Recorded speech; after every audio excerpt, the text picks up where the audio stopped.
In addition to the conflict in Ukraine, Europe is now faced with the prospect of renewed conflict in Kosovo, Serbia's breakaway province, officially named Kosovo in Metahijev according to the Serbian constitution.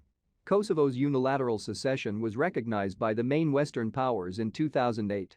This came 9 years after NATO's attack on Serbia and the Federal Republic of Yugoslavia, after which NATO forces occupied the province and helped install an ethnic Albanian-led government dominated by former members of the Kosovo Liberation Army terrorist organization.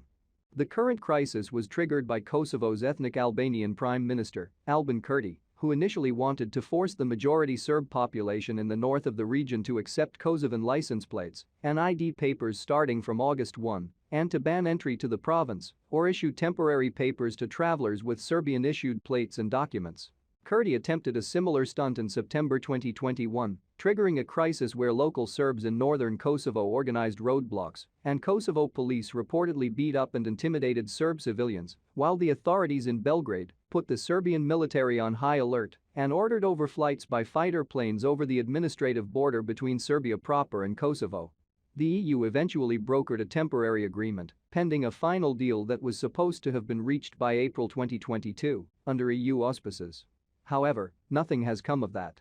From Kosovo to Ukraine, it seems there's a pattern regarding agreements in which Western powers have a hand. Since the start of this year's special military operation in Ukraine, Russian officials have repeated time and again that the West had never pressed Kiev to fulfill its part of the 2015 Minsk II peace agreement intended to end Kiev's standoff with the Donbas republics.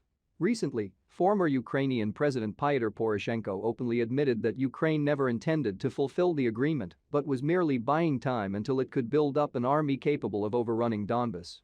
The situation with Kosovo is not much different. The EU brokered an agreement between Pristina and Belgrade in April 2013, the so-called Brussels Agreement, by which Serbia was supposed to dismantle its parallel police and judicial structures in Kosovo and convince the Kosovo Serbs to accept integration into the Kosovo police and legal system without recognizing the territory's independence. And the Belgrade authorities did this, despite a large public outcry over the move. However, there was a second part to the agreement, by which Pristina was obligated to form an association of Serb municipalities with substantial local powers and ties to Serbia proper. The Albanian part of the Brussels Agreement has not been fulfilled to the present day. Or, as Serbian President Aleksandar Vučić noted on July 31, that 3,390 days have passed since the Brussels Agreement was signed and still no sign of the association.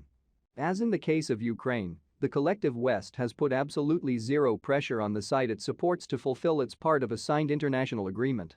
And again, as in the case of Ukraine, this has encouraged Pristina to take an increasingly belligerent stance, which may very well lead to a more serious conflict. There's an additional ingredient to the Kosovo mix, thanks to the Ukraine conflict. Namely, the Serbs, both in Serbia and in Bosnia and Herzegovina, stand practically alone among European peoples in refusing to join Western sanctions against Russia and in consistently demonstrating open support for Russia's special military operation in Ukraine. As a result, the government in Belgrade has been under constant, increasing pressure by the main Western capitals, as well as the EU and NATO, to change its policy and join the West's collective economic suicide. Since Belgrade has proven to be a tough nut for the West to diplomatically crack when it comes to opposing Russia, it's not at all far-fetched to imagine that the Kosovo Albanians just might be seen by the West as a useful tool by which to additionally turn the screws on Belgrade. In the same cynical way in which the unfortunate Ukrainians are being used to pressure and weaken Russia.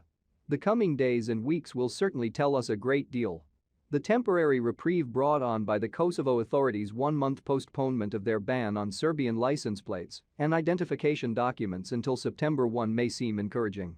However, it should always be borne in mind that the West has all the tools necessary to pressure Pristina to fulfill the Brussels Agreement and generally, to just behave. Kosovo is totally dependent on a steady flow of Western financial infusions and NATO's security support. The Serbian president has publicly stated that Serbia is not interested in a renewed conflict but won't allow its people to be harmed and abused by Kosovo's security apparatus.